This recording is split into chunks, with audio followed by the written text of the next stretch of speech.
রবীন্দ্রসঙ্গীতের সুর, কবিতার আবৃত্তি আর নৃত্যের মূর্ছনায় মুখর হয়ে উঠল ৩০ নম্বর ওয়ার্ড। বিশ্বকবি রবীন্দ্রনাথ ঠাকুরের ১৬৫তম জন্মবার্ষিকী উপলক্ষে আয়োজিত হল বিশেষ সাংস্কৃতিক অনুষ্ঠান। উদ্যোগে সকলের কাছের মানুষ, কাজের মানুষ স্বপন সমাদ্দার। প্রতি বছরের মতো এবারও বিশেষভাবে সাজানো হয়েছিল ওয়ার্ডের পার্ক প্রাঙ্গণ। আলো, সাজসজ্জা আর সাংস্কৃতিক আবহে যেন অন্যরকম পরিবেশ তৈরি হয় গোটা এলাকায়।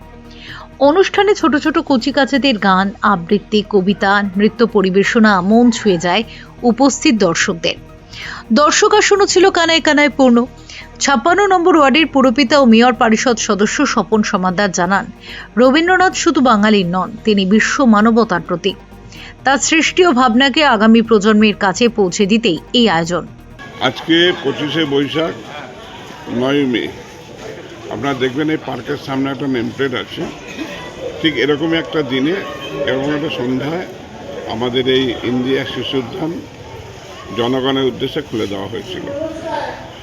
সেই জন্যেই তারপর থেকেই আমরা এই রবীন্দ্র জন্মজয়ন্তী এই পার্কে করি কবি ফোরামের মাধ্যমে, এবং একদিকে আমাদের এই ইন্ডিয়া শিশু উদ্যানের বার্ষিক অনুষ্ঠানটাও হয়ে যায় এবং কবির প্রতি আমাদের শ্রদ্ধা জ্ঞাপনও হয়ে যায়।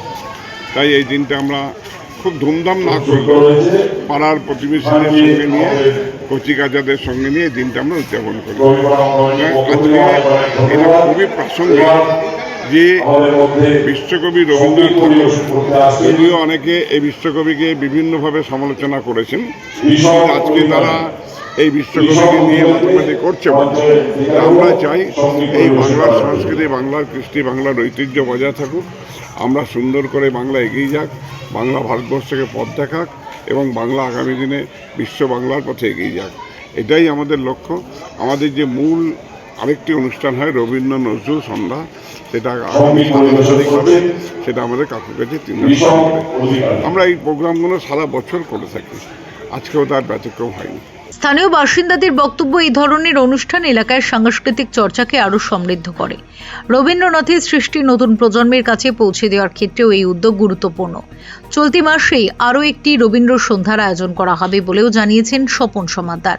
Bureau report, channel 10।